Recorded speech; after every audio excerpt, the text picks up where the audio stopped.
de Charlie Paz es minimalista, hermano. Hay que interpretarla. Juan, bienvenido al programa. No sabemos en dónde vas a aterrizar todavía, ¿no?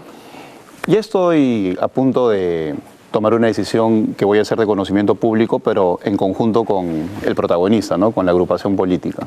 Obviamente no quiero que se enteren a través de los medios de comunicación, sino será la persona a la cual voy a apoyar la que lo comunicará. Pero ya tomaste una decisión. Sí, y lo que estoy haciendo es en este momento hablar con todos aquellos que generosamente me habían convocado para decirles también cuál es la decisión tomada, ¿no? Es una cuestión que ya vengo haciendo, ¿no? Pero vas a un equipo que apunta a campeonar, ¿no? Obviamente uno apunta a ganador siempre, ¿no? Y a ganador no significa cuál es su ubicación en las encuestas. A ganador significa qué propuesta tiene de gobierno para llenar el vacío que nos ha dejado el presidente en estos 4 primeros años, ¿no? ¿Consideras que ha dejado un vacío? Por supuesto, sobre ¿Son todo en 4 diversas años materias. perdidos? No necesariamente, ¿no? Porque hay esfuerzos aislados, pero esfuerzos al fin y al cabo de algunos ministros que sí intentan hacer las cosas bien, aunque no tienen todo el apoyo político del caso. Pero en materia económica, en materia de seguridad, muchas veces se da un debate alrededor de los instrumentos, como el que acabamos de ver con este tema de la ley que va a permitir la geolocalización. El tema no es qué es lo que se pretende hacer, porque eso es algo que ya se aplicó en otros países. El tema acá es de confianza y de credibilidad.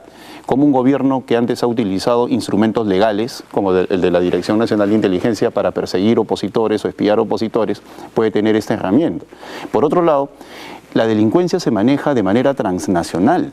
En un mundo globalizado, el delincuente peruano sabe lo que se hace en México, sabe lo que se hace en Centroamérica.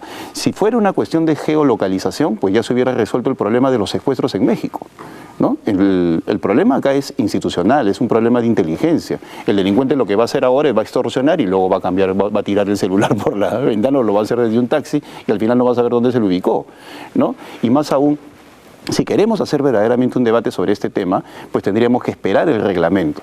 El reglamento es el que desarrolla la ley y eso todavía no se ha dado. Pero creo que en el fondo, si queremos colocarlo en un marco, el gran problema que hay es que el gobierno permanentemente debate sobre instrumentos, sobre medidas aisladas y no sobre los grandes objetivos nacionales. Es que está a la deriva el Poder Ejecutivo. Porque el primer ministro es una figura desdibujada, venida menos, que tiene que cumplir con ciertos requisitos, como por ejemplo aceptar que exista un contrapeso por parte de la lideresa del partido, que es Nadine Heredia, que es primera dama de la nación y no tendría por qué inmiscuirse en el trabajo del primer ministro, pero hemos visto que eso de hecho sucede. Pasó con Villanueva.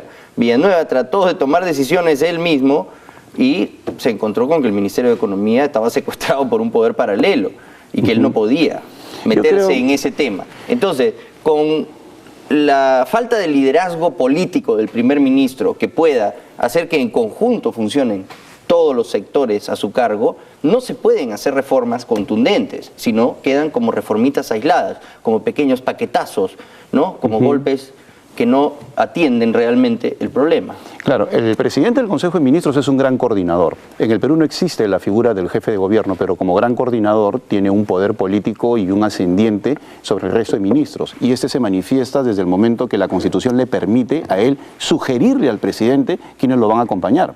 Pero si vemos que el premier sugiere una persona para economía y el presidente le dice no, a otra persona para el interior y le dicen no, entonces al final su poder se encuentra mutilado porque obviamente tiene que aceptar la presencia de ministros que no reúnen las condiciones necesarias como para que puedan conformar con él un equipo articulado. ¿Qué es lo que le falta a este gobierno? No, pero es peor, porque Villanueva vino como esa figura supuestamente más independiente, porque veníamos de un Jiménez totalmente sometido a los criterios de Nadine Heredia, y él venía como para refrescar el Poder Ejecutivo y se atrevió a decir que iban a analizar solamente la remuneración mínima vital. Y le cortaron. Y un ministro que trabaja para él, supuestamente. Pero el problema está, desacredita públicamente y la primera dama lo desacredita públicamente. Entonces, pero el problema está cuando los ministros permiten convertirse en una suerte de eunucos políticos, ¿no? Es decir, tienen la posibilidad de sugerir qué ministros los van a acompañar y sin embargo claudican en esa atribución constitucional y permiten que les impongan los ministros y trabajan con personas con la cual no se sienten cómodos, con la cual no pueden articular, y vemos lo que vemos hoy, un debate desordenado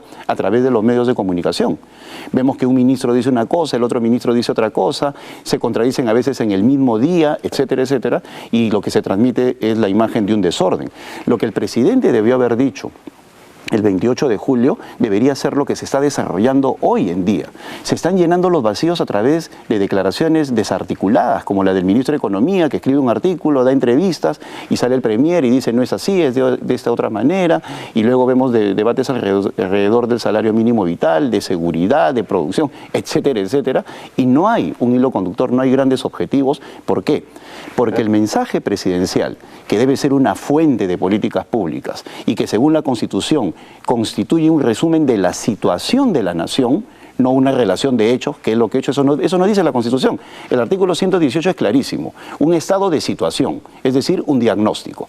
Y como consecuencia de ese diagnóstico, ¿qué reformas y propuestas hago para la siguiente legislatura? Es decir, nuestra situación hoy es la siguiente, producto de lo que hemos hecho. Entonces, a continuación, ¿qué es lo que tenemos que hacer? Pero el presidente no ha dicho ni una cosa ni la otra. Y aún más, ha entrado en Claro, se olvidó de que tiene un propósito, el discurso que se da ante el Congreso, tiene una razón de ser. Claro, y eso, disculpa Augusto, eso nos debería llevar a una modificación constitucional, porque esta es una especie de Estado de la Nación. Entonces, como no hay un debate posterior, se acepta lo que dice el presidente y obviamente luego vienen las declaraciones marginales que no necesariamente significan la política del gobierno. Bueno, hacemos el State of the Union Address cuando sea Barack Obama el presidente Humala, pero no lo es todavía, le falta mucho. Vamos a hacer una pausa y volvemos. Y el tema de la formalización, porque usted ha sido ministro de Trabajo. Ese es el gran tema para mí que tiene que resolverse para que este país pueda seguir creciendo. 70% de nuestra economía es informal. No se puede hacer nada con eso. Bueno, fue uno de los grandes vacíos que hubo en el mensaje presidencial, y eso que tenemos un ministro de Trabajo como Daniel Maurate, que para mí es el único ministro de Trabajo que ha tenido este gobierno, porque todos los anteriores verdaderamente no han hecho absolutamente nada con la cartera. El actual ministro al menos está haciendo esfuerzos para darle un lugar en el Consejo de Ministros a ese sector. Y sin embargo el presidente, sabiendo que no hay posibilidad de hacer una reforma laboral sin entender que ese drama que tenemos hoy en día, que el 75% de la población económicamente activa se debate en la informalidad, es verdaderamente una bomba. 75 es la cifra que usted maneja. En algunos casos se habla hasta de 80%. Entonces el ministerio reconoce 72, pero así sea 70, es gravísimo. El gran problema del Perú es la informalidad y se requiere hacer una gran reforma laboral, porque no podemos continuar así. Estamos yendo a una bomba de tiempo en la cual todas las personas jóvenes de hoy en día, que pueden tener entre 20 y 35 años, cuando tengan 65 años no van a tener pensión, o van a tener que tener pensión 65, y no van a tener acceso a servicios de salud, van a tener que ir a los hospitales del Ministerio de Salud. Por lo tanto, la situación es verdaderamente grave, porque si vamos a apostar por ese sector que no va a tener una pensión como consecuencia de sus aportaciones, pues el Estado va a tener que gastar. Y hoy día vemos que ya hay un grave problema de déficit fiscal y se está incrementando el gasto corriente y la deuda interna, porque no se puede satisfacer ni al sector salud ni en el tema previsional. No, claro, y además no aportan porque no pagan impuestos y no podemos fiscalizar laboralmente a ninguna de estas empresas que son el grueso de toda la economía del país. Entonces, es un fantasma, la economía no existe, no tenemos cómo poder...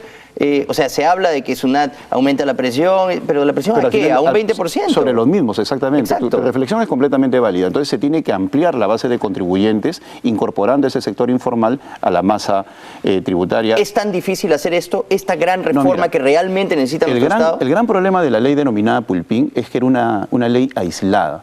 La reforma laboral tiene que tener varias aristas, ¿no? Una arista que tiene que ver también con la negociación sindical, con la negociación colectiva, con la parte de defensa de los derechos de los trabajadores.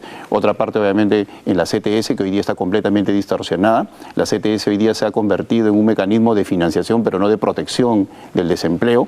También se tiene que ver el tema de las vacaciones y, obviamente, ver la forma como esto se aplica a los que recién se incorporan. Pero cuando vemos que se hace una ley aislada, sin tomar en cuenta los otros componentes del sector laboral, pues obviamente se genera rechazo en la población. Entonces, se tiene que manejar adecuadamente sin perjudicar a aquellas personas que ya vienen trabajando, para que de esa manera se entienda que este es un drama que el Perú no puede seguir permitiendo. Entonces, ese es un tema que va a tener que ser tratado por los próximos candidatos presidenciales, pues de lo contrario, el Perú ni va a ser desarrollado ni cosa por el estilo, porque cada vez venimos gastando más. Mira, solamente... ¿Pero lo contemplan los tres candidatos principales, al menos Keiko, PPK y Alan García, que ahorita están, digamos, en contienda como los principales candidatos? ¿Van a resolver los tres el tema de la informalidad que tanto necesitamos? Yo creo que Pedro Pablo Kuczynski sí lo ha mencionado y fue el que con mayor inteligencia trató el tema, pues dijo que la ley Pulpín no se puede hacer si no se hace en un contexto con otra serie de medidas que verdaderamente le darían a los jóvenes oportunidad para que empiecen a cotizar y de esa manera tengan un futuro y un trabajo decente, y Keiko también. En el caso de Alan García se opuso, pero no planteó una propuesta. En todo caso, su equipo de gobierno la puede estar desarrollando. Pero es un tema que no se puede evadir en el próximo proceso electoral. Eso es indiscutible. Mira, el gobierno está apostando solamente por los programas sociales, pero los programas sociales no son permanentes en el tiempo. Los programas sociales tienen que ser solamente para la coyuntura en tanto crecemos económicamente. Solamente en lo que va de este semestre, el gobierno ha gastado 9.000 millones de soles en programas sociales y la cifra tiende a crecer en un contexto en el cual la economía se está reduciendo y ya tenemos un déficit fiscal del 2%. Entonces, si nosotros seguimos apostando por programas como Juntos, que no hay indicadores que nos permitan decir si está teniendo efecto o no, como Pensión 65 y ahora el tema de los discapacitados, que pueden ser justos, pero si lo vemos en un contexto mucho más amplio, no hay cómo es otorgar dinero y la gente al final, al menos en Juntos, según lo que se ha visto en algunos reportajes periodísticos, en lugar de gastar en vacunas y en educación, está gastando en alcohol. Es decir, se han acostumbrado a la dádiva y no la quieren dejar. Por eso, es dramático lo que está pasando y hay que tomar en cuenta los otros mensajes del presidente Ollanta. Lo que no dijo en el Congreso lo dice en la Plaza de Armas. Por ejemplo, en la noche del 28, cuando sale ante la Plaza de Armas, vuelve con la cantaleta de amenazar a la población que los otros postulantes, o cuidado con que los otros postulantes un próximo gobierno les quiten los programas sociales, con lo cual está diciendo voten por mí o por mi candidato. Claro, entonces él está apostando por algo que debiendo ser coyuntural y simplemente momentáneo en tanto crecemos económicamente, lo está convirtiendo en estructural con un mayor gasto en momentos en los cuales la economía está recesada o a punto de estar en recesión. Bueno, muchas gracias, Juan, por haber estado aquí esta mañana y bueno, le deseamos toda la suerte en cuando tome la decisión en esta aventura política de la cual sabemos va a ser un actor importante. Ha sido Juan Cheput esta mañana en Sin Pelos en la Lengua. Hacemos una breve pausa y volvemos con lo último.